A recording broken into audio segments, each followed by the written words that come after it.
Welcome to Paradelphia Radio. Once again, we are back here in the Toxic Radio Studios. Oh, it's beautiful. Oh, man. It's like my home away from home that I haven't been home in years. We are finally, I feel like The Rock. Finally. Yes. Finally. Rick. We're back. Been back in the with Toxic his crazy crew. Studios.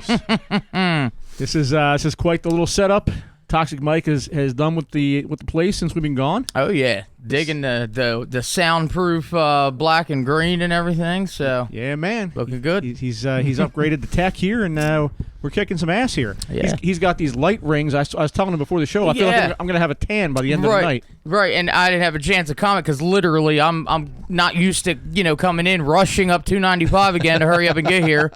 Brought back memories, but I'm loving it, All right, so tonight we have a lot to go over. The main topic we're going to talk about tonight is going to be the ghosts of the tsunami. Yes. And this is very interesting. This is a topic that Doug brought up a couple days ago. It's in reference to one of the stories that is in the new Unsolved Mystery Show on Netflix. But it's so much more than that. Oh, yeah. I found a book actually called The Ghost of the Tsunami, written by a guy named Richard Lloyd Parry. Yeah, in fact, after I watched the Unsolved Mysteries, I'm waiting in it in the mail, but I bought the book after I saw it. The book is, and it's interesting because the title leads you to believe it's going to be about the supernatural part of the story. Right. It's really not. No. It's mostly about the human part of the story.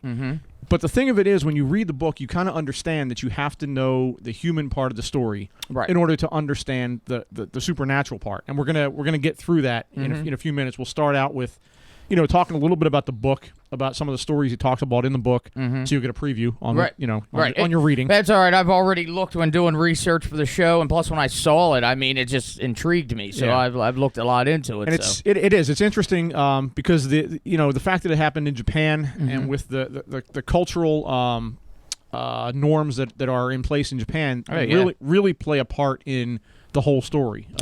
From what happened during the disaster to the supernatural end of it. And then their views already, compared to our views, their views on spirituality and which again we'll get into, but their views are a lot more open-minded than where we're in a society here in America of 50-50, skeptical and not. They just have a whole different outlook on it, and it makes it even more intriguing. So before we get into all that, a couple things I want to mention first.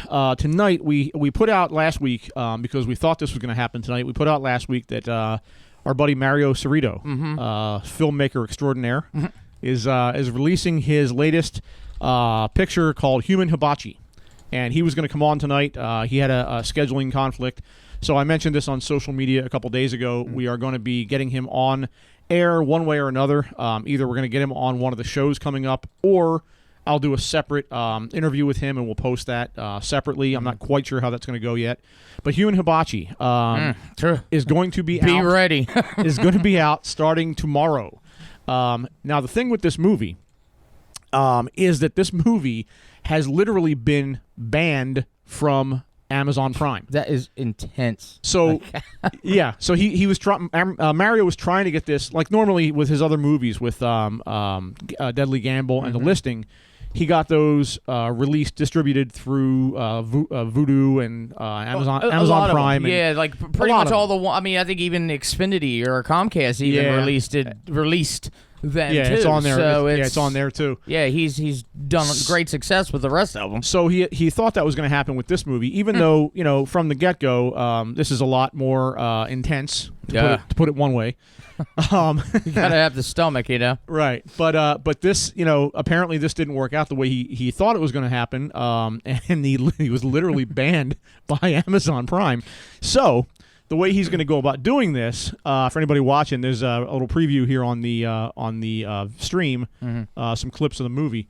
And there's me in the background. Look at that. Hey, you're famous. Let me get your autograph. Me and my niece Jade. We actually have IMDb credits on this movie. Yeah, you know what? I don't know if you check it out because IMDb, I actually, and you do too. We have credits from Ghost Nation. Ghost Nation, yeah. And I even, in fact, it opens it up because all of a sudden where I saw that, I have a screenshot of me from Ghost Nation, but when I was on that Trisha Goddard show years ago, like all of these things I've been involved in now, so it's neat. That it's like that means you're in the spotlight, I guess. The sex tape from 2015. Yeah, you know, right, exactly.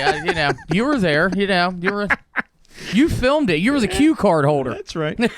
That's right.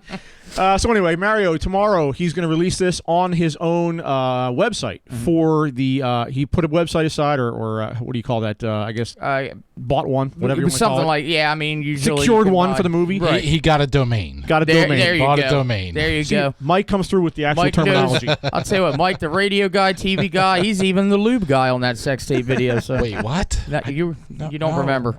Yeah, he blocked it out. Sorry, Mom. We all did. I'm so proud of you, the lube guy. So humanhibachi.com is the website, and you guys can go on to his website and actually purchase the movie to watch and stream online starting tomorrow. I think he's still hoping to get some kind of distribution set up for this through traditional means. Right. But I think what's going to have to happen is he's going to have to get a lot of downloads and kind of take that to these outlets and say, look, people want to see this movie. You're going to have to chill. Well, I mean, and not only that, I mean, when we were discussing it briefly, I think at the end of the show last week, something like that intrigues people more in wanting to watch it. I mean, that just in a sense brings your price up.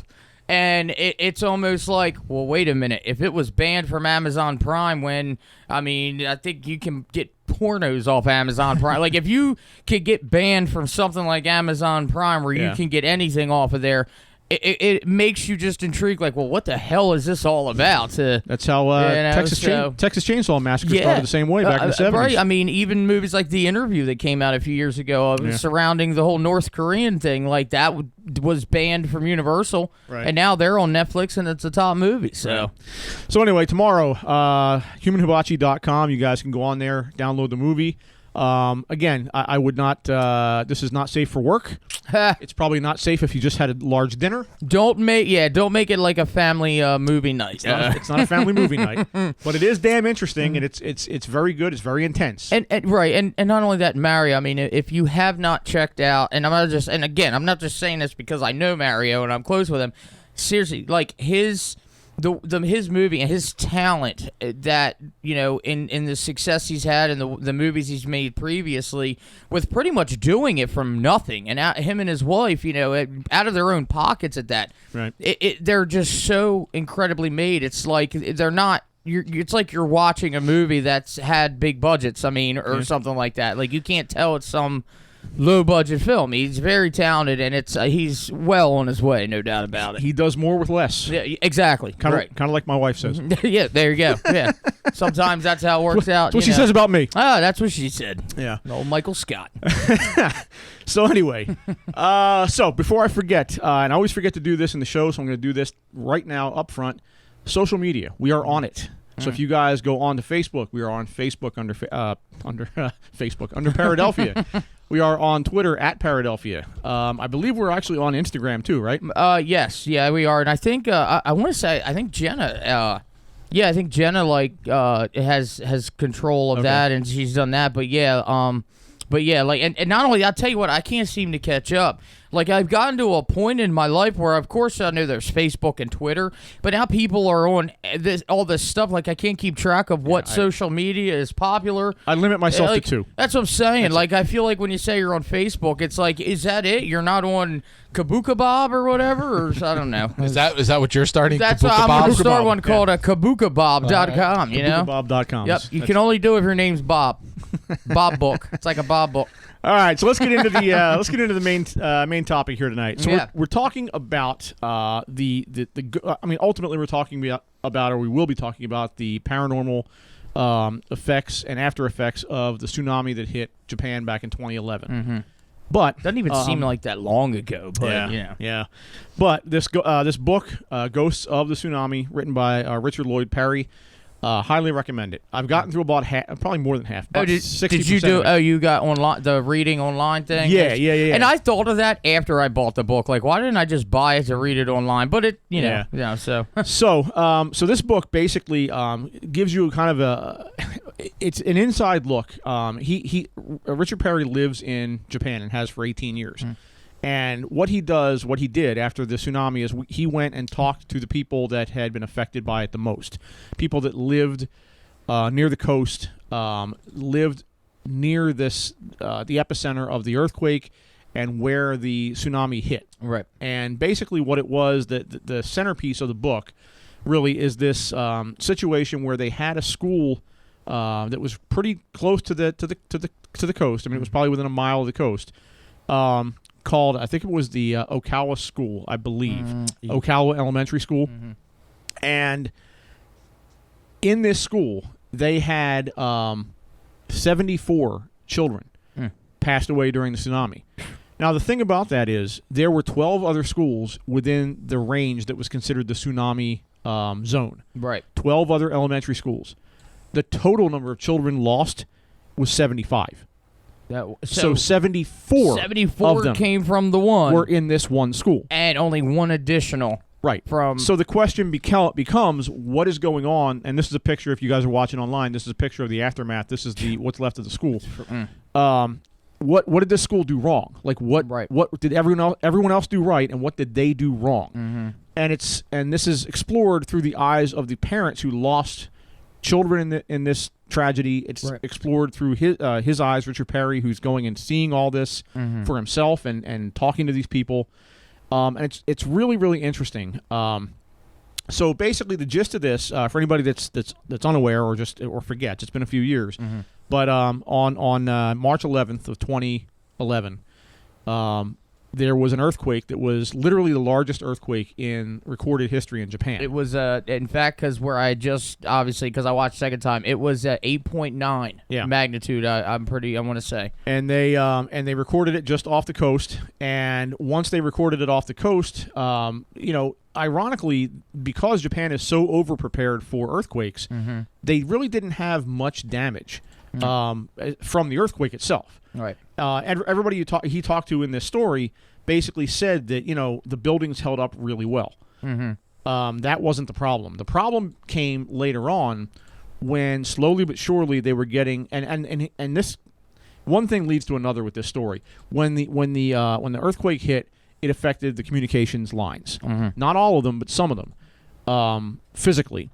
Then you had the situation where people were calling everyone on their cell phone. And so that backed up the cell networks.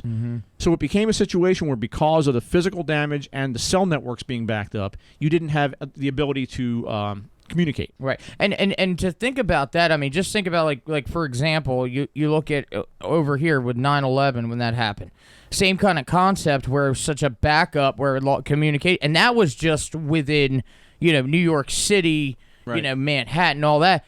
To where this is like northern Japan, like this is like a much larger area of it, so you can just imagine the comparison of chaos. And this was no joke. This was literally the earthquake literally knocked Japan 4 feet closer to North America. Yeah, it's that's how strong this was.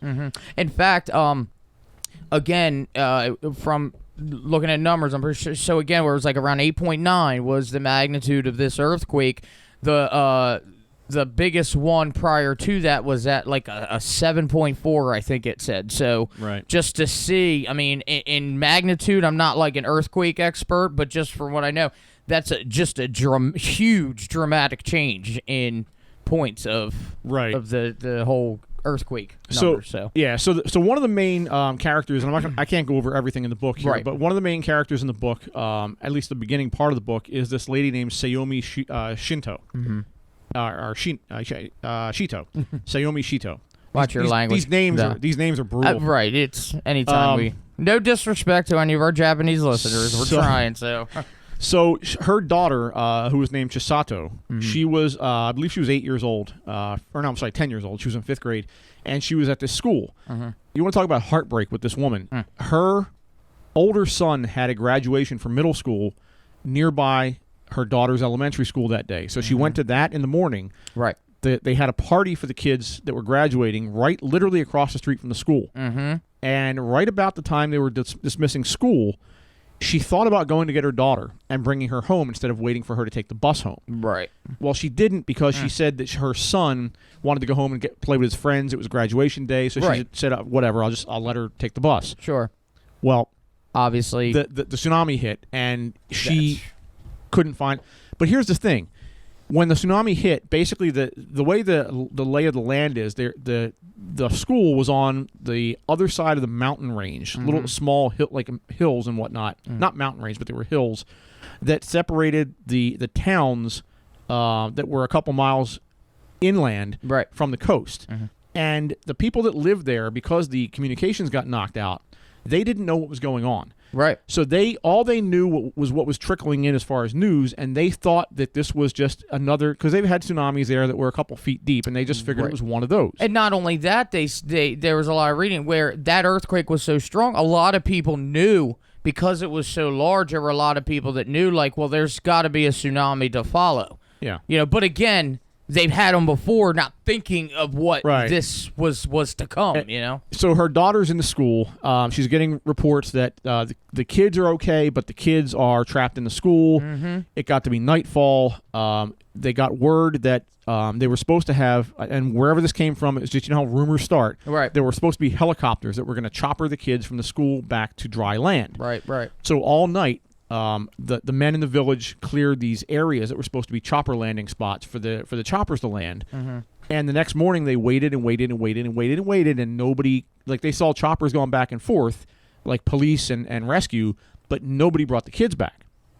That was the first red flag. Right. So eventually this went on for all day, and it got to a point where she was basically saying to, now, the way her house is set up, and again, this starts to speak to the cultural differences. Her house had literally 5 generations living in the same house. Okay. From her 2-year-old daughter all the way up to her great-grandmother, who I believe was 102 or something at the time.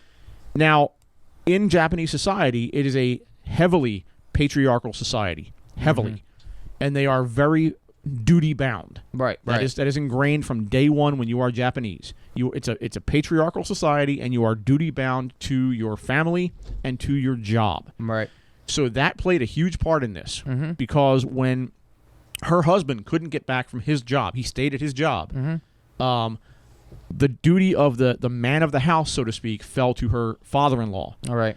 Who was this old school, you will do as I say, I'm the man of the house guy. Like military kind of type thing in a sense. And right. she basically, he told her, she wanted to go to the school and look. She wanted to go search for her daughter. As who wouldn't, Right. Like, he said, stay here. Your job is to be in the house and cook for us and take care of us in the house. Right. You're the woman in the house. I told Taryn this, she lost her mind. I mean, but that's the way it was. To their culture, again, like That's to the us way it here, is. you sit there and think about that and you go, yeah, like, women are like, but that is how it is. So I'm cutting through this story. I'm leaving a lot out, but I'm trying to get through this. So he went eventually. He took a walk down to try and, I think it was later that day or the next morning, to try and find out what was going on, because it had now been like 2 days. He got about halfway down the road and started to get into really knee-deep, waist-deep water. He almost got sucked out to sea. He got caught up on some trees, but what he was able to see once he rounded that mountain, that hill, was that the area that was the town and the school was completely gone. It was that was it, right? And you can imagine how there's an undertow you feel when you're out in the ocean, if you know what I mean. So compared to being like that, right. So the town was gone. So he came back and basically told this woman, this mother of this daughter of this girl, you need to resign yourself. She's gone. It's hopeless. This is what this guy was. He was just he was no bullshit, straight up. Right. I saw it. I saw it. That was his granddaughter he's talking about. Right, but there was no emotion. You need to move on. She's gone. Right. So this was the mindset that she was in for days and days and days.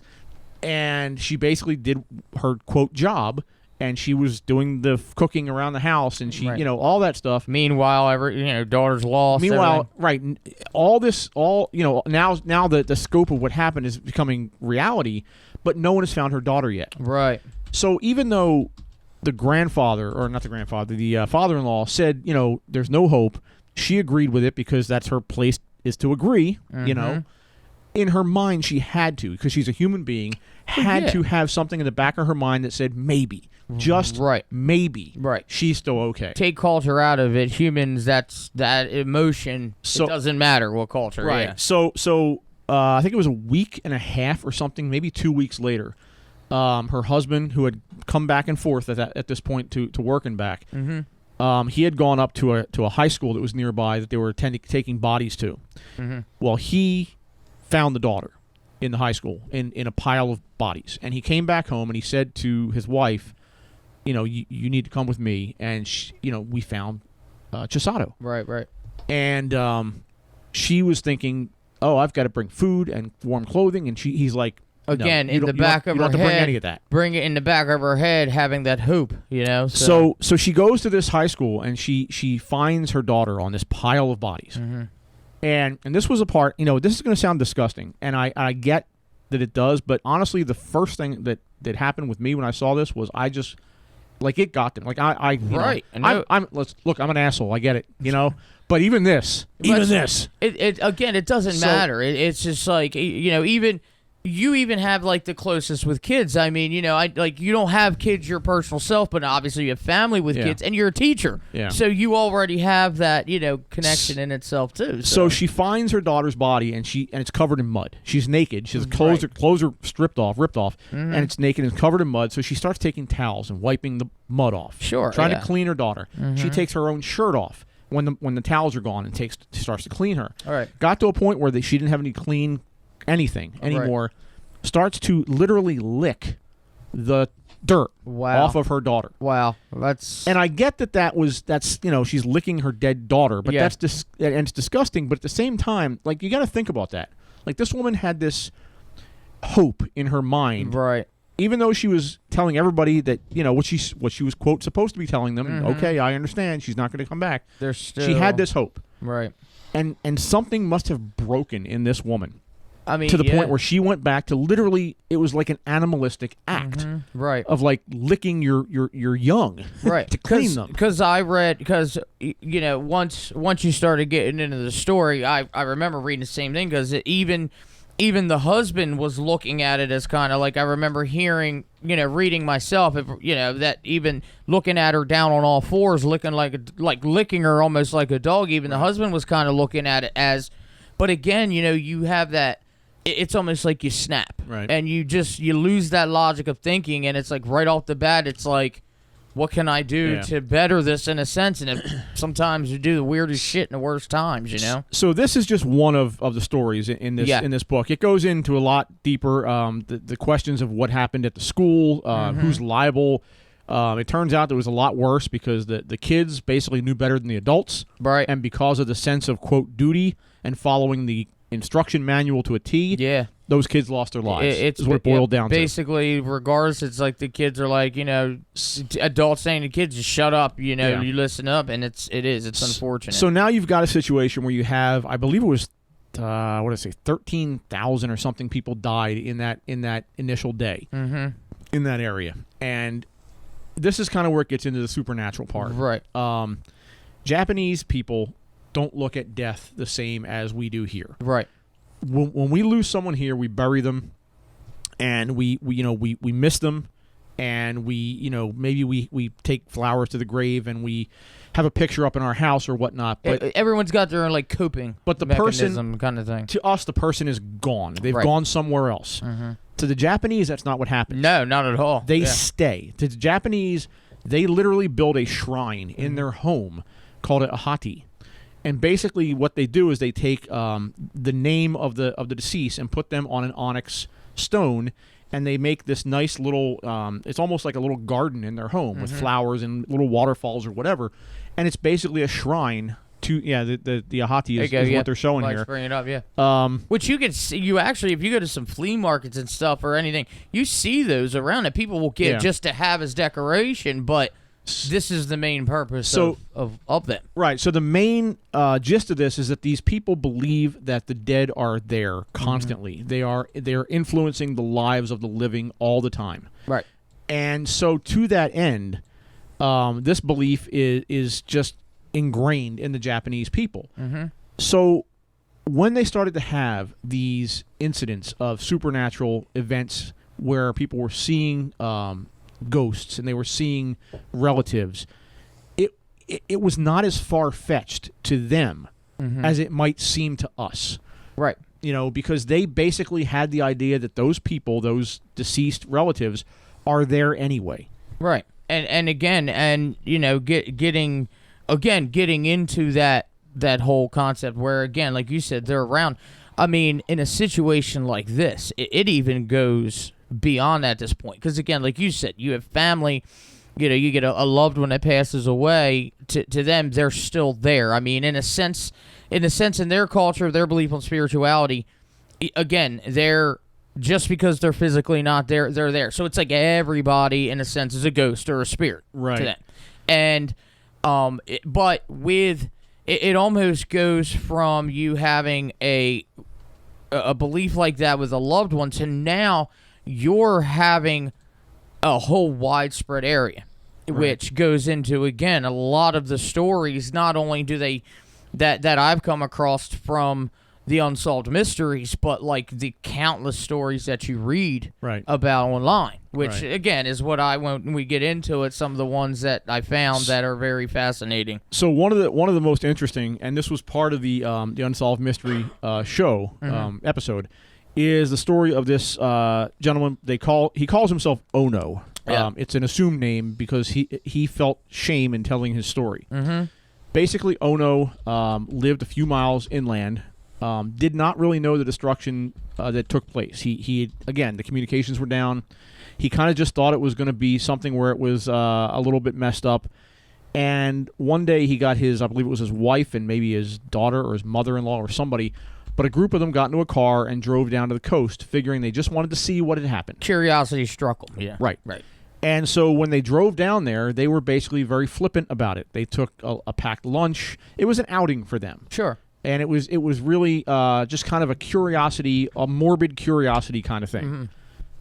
Death is always, everyone's always curious of death. Accidents, you always get that stop and you look and see what you can find, just anywhere. So they went down there, spent the day, kind of walked around. He saw the destruction that was down there, but basically was again taking it not real seriously. Right. It was just kind of more in awe. He was more in awe and kind of aw shucks kind of stuff than taking it the way he should have, and the somber just that sense of shock of, oh my God, what happened kind of thing, right? So he comes home and he made a couple of calls to some friends that night that he even himself said was kind of odd. But he called them just saying, "Hey, what's up? How you doing?" And I guess he kind of wrote it off like, I'm just kind of feeling nostalgic because I saw these people in this horrible situation. Right. The next morning, his wife threatened to divorce him. And the mother-in-law was pissed at him, and he had no idea what the hell was going on. Right. So the two of them tell him this story about something he didn't remember at all from the night before. He basically, apparently, in the middle of the night, decided to start to curse them out. Yeah. In the middle of the night in their house, telling them, quote unquote, "You must die. Everyone must die. Everything must be dead and lost." Then ran outside and started rolling around in the mud. Yeah, he and barking and howling like an animal. Right, he got down on like all fours, like again, like he just snapped like something he wasn't used to. Right. So his wife eventually got him back in the house and settled him down, and told him about this the next day, and he had no idea he had done this. So he got freaked out, and went to a holy man. I think it was a monk, I believe. Yeah, monk Buddhism. That's usually monks and Buddhists. I mean, they're considered reverends. Like they still use that term reverend, but that's like the main. Yeah. At least for that area, that's what their main thing is: monk and Buddhism and everything. So the monk's name was Kaneda, and this is again part of the show, the episode on Unsolved Mysteries. Kaneda is he took him into the temple and basically wanted to do an exorcism on him. Right. Their version of an exorcism. The priest, he basically beat a drum, chanted over him, splashed him with holy water, and Ono eventually came to his senses. Right. And felt kind of this, relief. And I'm going to read this directly out of the book because Ono still didn't understand what he did wrong. He didn't know why this had happened to him, and the priest understood this. Obviously, something subconsciously got, or spirit, something. Right, I know what you mean. He told him the story of what happened, and Ono didn't understand what he had done wrong. Right. Or what he had done to bring this on himself. Thinking he just went to bed that night, and that was it, you know? And it says, Kaneda spoke sternly to him. Both understood what had happened. Ono told me that he walked along the beach in that devastated area, eating an ice cream. He even put up a sign against the windshield of his car saying disaster relief, so nobody would stop him. So basically he was just taking advantage and just very flippant and self-serving. Kind of right. He went there flippantly without giving it any thought at all, and I told him, "You fool. If you go to a place like that where many people have died, you must go with a feeling of respect. Sure. That's common sense. You've suffered a kind of punishment for what you did. Something got a hold of you, perhaps the dead who can't accept they are yet dead. They've been trying to express their regret and resentment through you." Mm-hmm. So basically what he's saying is he was possessed by the spirits of these people who were still caught in this Neverland, right, purgatory, and they targeted him because of the way he was acting. They could sense, again, when you look at spirits and everything, no matter what of it, they sense the energy. He was giving off this energy that, again, they pissed them off. So they're like, okay, well, let's show you just how not serious or like your asshole-ish ways really are. Yeah. So this became very widespread. The idea that there were these ghosts in the area. There were hundreds of these reports, and this priest Kaneda, he was I can't call him a priest. I don't know what the terminology is. But I mean, it's the Buddhist idea. monk. Because he was referring to himself as a reverend in the show. So reverend priest, yeah. So he basically started this. He got this idea to start this thing. He called the Cafe de Munku, which basically was, he had the idea that these people that had lived through this. Because Japanese culture, again, is very repressed. Your feelings have to be repressed all the time. Right. And he knew that these people were hurting, and he knew these people wanted to have an outlet. So he wanted to give them an outlet. So he basically took this. It was almost like a traveling road show, where he basically went to all these villages and kind of set up shop and let people vent to him. He started talking to them, but eventually he said he didn't really have to say much because the people saw the priest, saw the opportunity to vent their anxiety and their fear and their frustration and their anger and whatever else, and they did. So this was a way that he basically got them to kind of come out of their shell and it's like a mobile therapy kind of thing, right? So basically, he said the survivors spoke of the terror of the wave, the pain of bereavement, and their fear for the future. They also talked about encounters with the supernatural. They described sightings of ghostly strangers, friends and neighbors, and dead loved ones. They reported hauntings at home, at work, in offices, and public places, on the beach, and in ruined towns.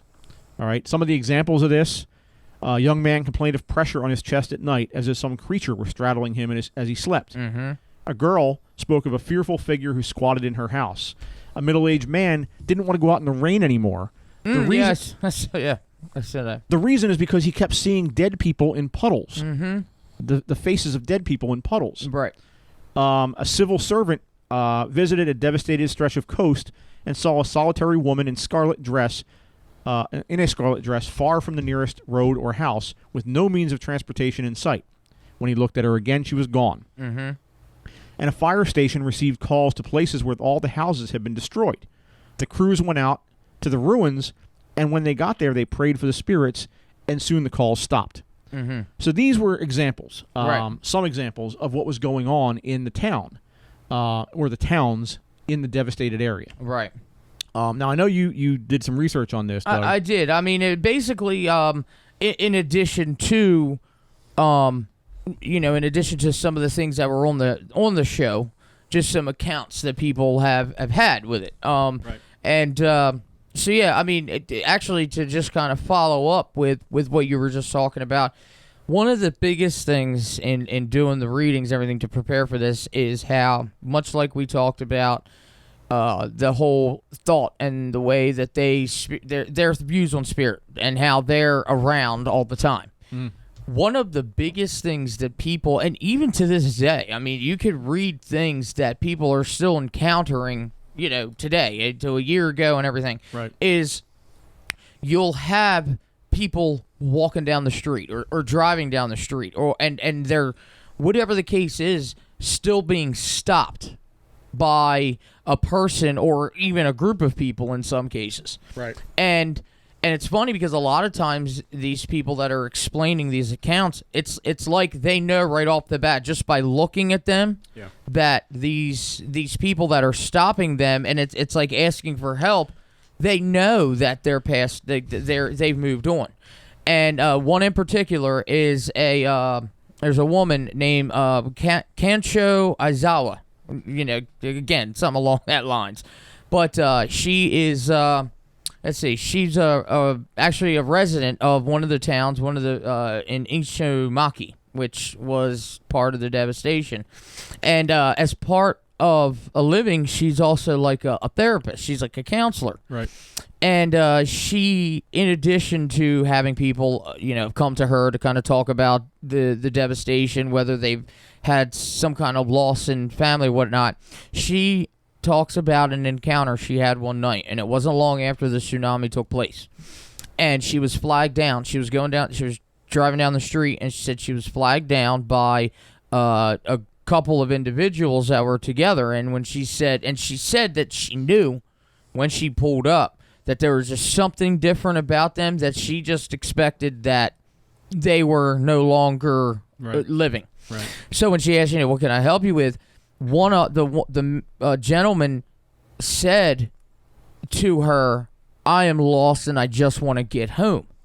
And one of the things that they talk about again is, a lot of these spirits who have passed away because of the tsunami is, all of a sudden this tsunami, earthquake, whatever, it wiped towns out. It just leveled it, looking like nothing but like farmland. So to them now, they're trying to find their way home, and it's not there. They're not aware fully what happened. So it's like, how do I get home? So anyway, so they asked her, like, I'm trying to find my way home. So she asked him, well, where do you live? And basically the guy was trying to explain, like, I thought I lived around here, but I don't, so nothing looks familiar. Right. So she explains that she actually said to them that, listen, there was a tsunami, there was an earthquake, and I believe you've passed away, you're deceased. And she goes on to say that at first it was tough for them to believe, like, get out of here, no way, until she started explaining, like, this is the town you're in, but it wiped everything away. You unfortunately passed away. Right. So after it was kind of like moving on, they were upset and everything, and she just was like, she asked them, do you need any more help? And they said, we're just going to keep finding home. And she pulled away, and not long she said, looking behind, that she no longer saw them. Right. So, and those, you can, like, if you look online and research, those are a lot of things. People just walking, they'll be stopped to this day by people just saying, I'm lost or something. And it's like as if, during devastation. So that's like a main account, and one in particular from a woman who, here you go again, she's a counselor, and she already is dealing with people trying to cope with it, but now she, because of the spirituality and what she's used to, it's like she's helping the dead also. And in Japanese culture, the way they died plays into this, because in their culture, if a person dies in a sudden, violent manner, and the proper rites have not been performed, like they, one of the things that was mentioned in the documentary is that almost always Japanese will cremate their dead. Yeah, I did see that, which I didn't realize that. But because the crematoriums were full and they couldn't take any more people, and obviously the bodies were rotting, they had to literally start to bury the dead with the intention of then digging them up later. Yeah, I saw that cremating too. them later. Yeah, they actually, what's the word? Took them out by what's assumed or something like that. Anyway, but yeah, they dug them up and eventually did cremate them. But like you said, it was, and so this all leads to the creation in the Japanese mindset of these ghosts called yurei. Yes, that's And, Yes. And basically, if you want to know what a Yurei is, watch The Grudge. Because The Grudge is a Yurei. The I forget the girl's name in that, but Kyoto or Komoto or something like that. Sounds about right. Yeah, I forget too. It's been such a long time since I've seen it. Basically, what it is someone who has died and has been disrespected in death. Right. Either forgotten, or the remains have been disturbed, or the remains have not been properly disposed of. Whatever it may be. Kyoko Siki. Kyoko. Okay. Kyoko character. Yeah. Yep. So that is what apparently is going on, because these people died so suddenly. Their remains either were lost and have not been found, or they were found, but they were found in a completely, they were torn up and right.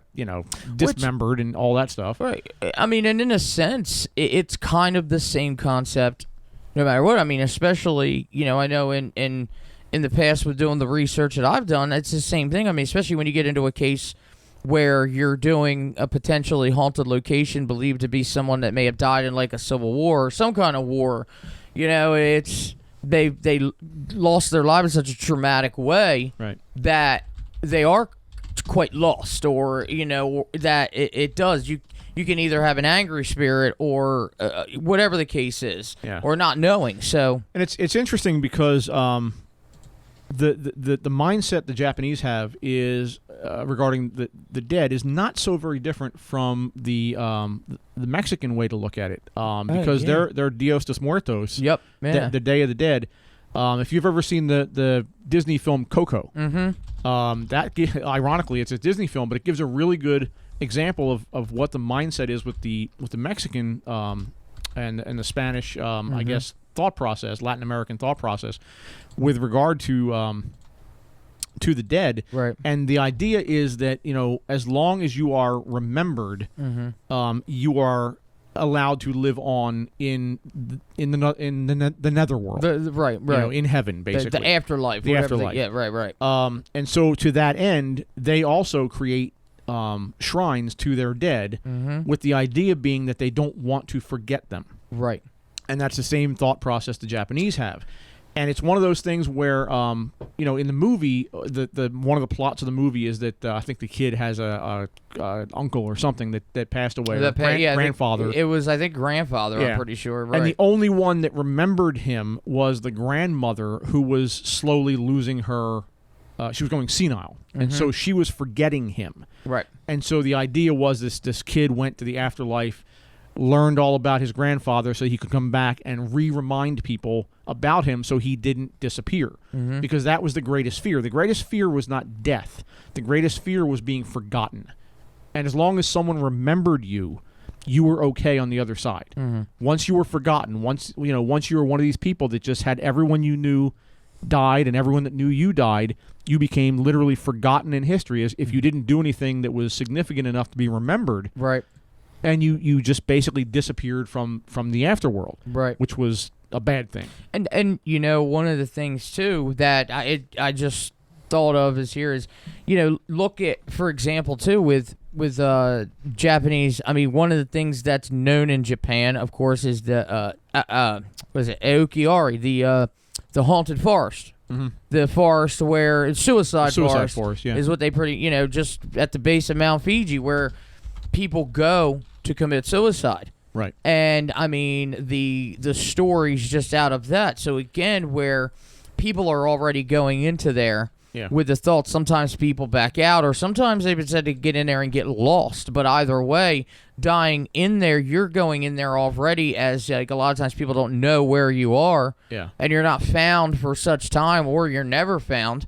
So again, it's already putting like a strain on the land and the spirituality of things. So, and that's why it's considered so haunted, because all the people that go in there and commit suicide, their bodies obviously are not being cared for, so they're automatically going to become one of these jirai. And then you kind of get lost there. So you sit there, So you sit there and you think it's like all of a sudden your spirit is lost in there. Right. And maybe whatever their thought, like, oh, okay, well, if I die, I won't have this struggle anymore, but I get out. But who's to say they can't? They're not trapped in there. So, it's just where you have something like that that's most famous around the world around it, and then you have a devastation like this. Of course, I don't know the geography of it on how far it is, but still, I mean, again, and it's almost like I feel too that they have such a strong belief system, not just in Japan but Mexico, everything, is because of the fear too. Also, like, you know, if they fear that, again, if they do forget, they want to remember, but like no one knows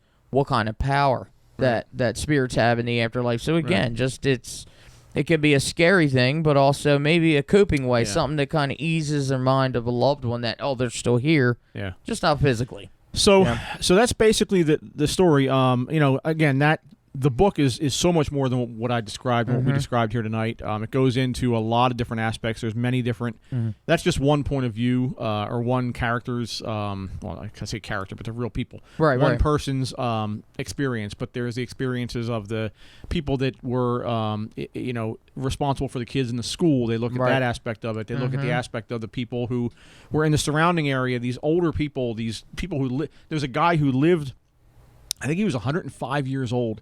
He was like active 105. Like he was in like the 100-year-old Olympics. I was going to say, he wasn't just in the hundreds sitting at home waiting to die pretty much. Like he had been through world wars. He had been through, That's insane. Wow. Everything you can imagine in 105 years. He was doing like shot put and javelin at 105 years old. He was literally they have a Centurion Olympics. Wow. And he was in this, and he was winning medals. That is insane. I'll be 50, like on the brink of death. You know. he passed away in this thing. You know, of all things. You know, this crazy freak of nature that happened. Right. So it's all these stories that are in this book. I can't recommend this book enough. It's really, really good. Oh yeah, I can't. I sit there and I bought it and I'm waiting for it. And I'm just not used to reading on like a tablet or anything. I didn't even think about it because I saw it and I'm like, I gotta have it, and bought it and I'm waiting on it. And like I said, I thought to myself, I can just read it on my, most of the stories, I mean, they touch on the supernatural, but it's only basically a part of one of the chapters, one of the sections. Most of the book surrounds the first-hand accounts of what happened, and the ins and outs, and he really Richard Perry really gets into you're like a fly on the wall. You're basically a fly on the wall during all this going on, and it's a lot of it is eye-opening, a lot of it is heartbreaking. Right, you can imagine, like, you literally can put yourself in the place of these people. Right. Like, this is just it's gut-wrenching. It is. I mean, just the thought. I mean, looking at the whole concept in itself, I mean, when I saw that there was an Unsolved Mysteries about this, you see these devastating events that happen, like the tsunami, or I mean, you even Hurricane Katrina with New Orleans, these drastic things that happen, and again, you don't really fully think about these experiences people are having of spiritual, like the ghost story. I mean, I call it ghost stories. I don't mean it to sound as if it's a playful type thing, but just these experiences people are having. Right. I mean, even to this day, and again, such a traumatic event that with an earthquake and tsunami, you're not expecting. It's not like a weather event where a hurricane's on its way and could potentially. I mean, this is something just boom, and there's a loss of life. It's later on down the road. Of course, you remember the event. But the people that are, in a sense, still around, living or dead, that went through it, it's something that, is incredible. And again, when I saw it and started reading on it, it's just like, wow. Yeah. Never would have imagined. All right, so we're going to I'll link to the book if anybody wants to pick it up. I recommend it highly. It's called Ghost of the Tsunami by Richard Lloyd Perry.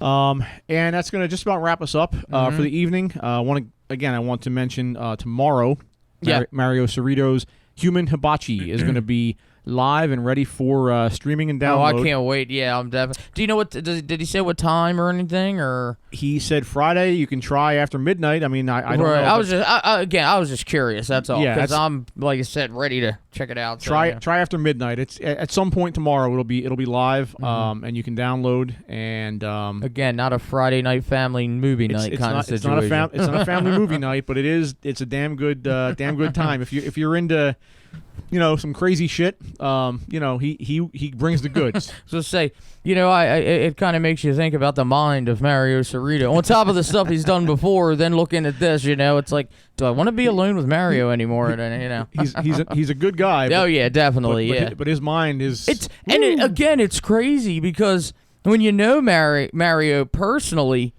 and you see the things that he comes up with, it just doesn't mix. He's the nicest guy in the world, will do anything for you, and then you see what his mind comes up with. It's like, it is, but it's definitely good stuff. I mean, definitely looking forward to it. So. All right, so again, tomorrow, humanhibachi.com, you guys can download that. Mm-hmm. And again, Unsolved Mysteries, like we said, it's on Netflix.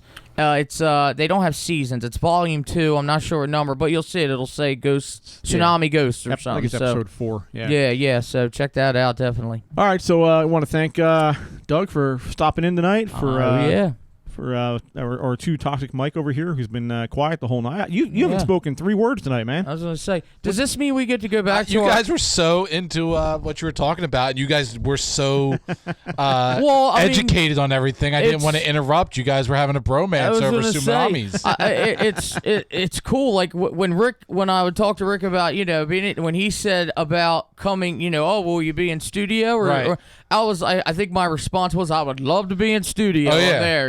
Oh yeah, so I saw that too. But like, and I never want to interrupt when you got two guys that are very knowledgeable on what they're talking about, and I'm in the chat room making duty jokes because you said duty over and over again. Did I say? No. Duty? It was actually Rick was saying duty over and over again. Usually I'm the one that's saying fucked up words. Yeah. So but you guys were very knowledgeable. You understood it.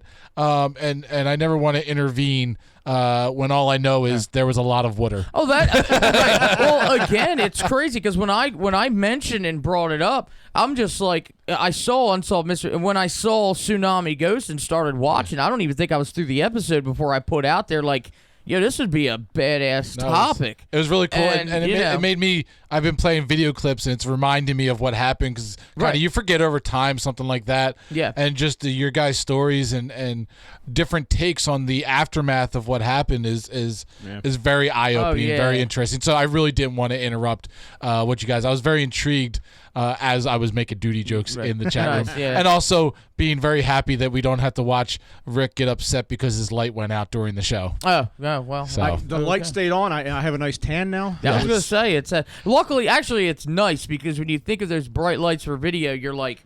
You're blinded out, but it really, I'm gonna wear shades next week. Yeah, you know what I mean. Yeah, so it's like, hi everybody. No. So you guys did a great show, and I was intrigued, and I didn't want to interrupt. So good show to you guys. Does this mean we get to do we know how we normally after the show would do our Mike, Rick, and Doug cuddles? Does that mean we spoon tonight or? Oh, I wouldn't. We're still live. No, I'm just. See, this is why we don't invite him. This is why we don't invite him. I'll still show up. No. All right, guys. So it's been fun. Yes. Thank you for tuning in, whether you're on Facebook or Twitter or anywhere else. Whatever we will release this in a podcast. And for you guys listening in a podcast, thank you for listening. For Doug, for Toxic Mike, I'm Rick. We are Paradelphia, and we are out of here.